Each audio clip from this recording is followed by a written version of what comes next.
بسم اللہ الرحمن الرحیم۔ شروع اللہ کے نام سے جو بڑا مہربان اور نہایت رحم کرنے والا ہے۔ محترم ناظرین، السلام علیکم۔ میری آج کی ویڈیو کا موضوع ہے کیا حضور صلی اللہ علیہ وسلم پر جادو ہوا تھا؟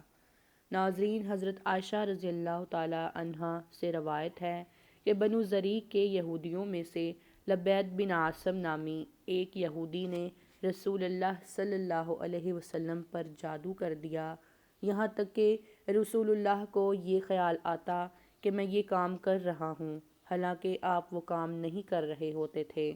حتیٰ کہ ایک دن یا ایک رات کو رسول اللہ نے دعا کی، پھر دعا کی اور پھر تیسری بار دعا کی، پھر فرمایا، اے عائشہ، کیا تمہیں معلوم نہیں کہ جو کچھ میں نے اللہ تعالیٰ سے پوچھا تھا وہ اللہ تعالیٰ نے مجھے بتا دیا؟ میرے پاس دو آدمی آئے، ان میں سے ایک میرے سرہانے بیٹھ گیا اور دوسرا میرے پیروں کی جانب بیٹھ گیا۔ سو جو آدمی میرے سرہانے بیٹھا تھا اس نے پیروں کی جانب والے سے کہا، یا پیروں کی جانب بیٹھنے والے نے سرہانے والے سے کہا، اس شخص کو کیا تکلیف ہے؟ دوسرے نے کہا، ان پر جادو کیا گیا ہے۔ پہلے نے کہا، کس نے جادو کیا ہے؟ دوسرے نے کہا، لبید بن عاصم نے۔ پہلے نے کہا، کس چیز میں جادو کیا ہے؟ دوسرے نے کہا، کنگھی میں اور کنگھی سے جڑنے والے بالوں میں، اور کہا، کھجور کے گوشے کے غلاف میں۔ پہلے نے کہا، یہ چیزیں کہاں ہیں؟ دوسرے نے کہا، ذی اروان کے کنویں میں۔ حضرت عائشہ رضی اللہ تعالی عنہا نے کہا، پھر رسول اللہ اپنے چند اصحاب کے ساتھ اس کنویں پر گئے۔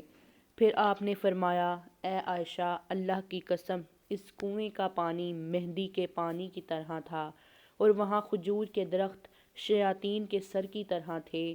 حضرت عائشہ رضی اللہ بیان کرتی ہیں، میں نے کہا، اے اللہ کے رسول، آپ نے اس کو جلا کیوں نہیں دیا؟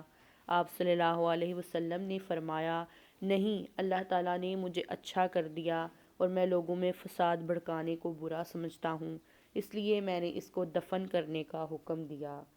امید کرتی ہوں کہ آپ سب کو یہ ویڈیو ضرور پسند آئی ہوگی۔ ویڈیو پسند آئی ہو تو ویڈیو کو لائک کریں اور چینل کو سبسکرائب کریں تاکہ ایسی مزید ویڈیوز آپ تک پہنچ سکیں۔ اللہ حافظ۔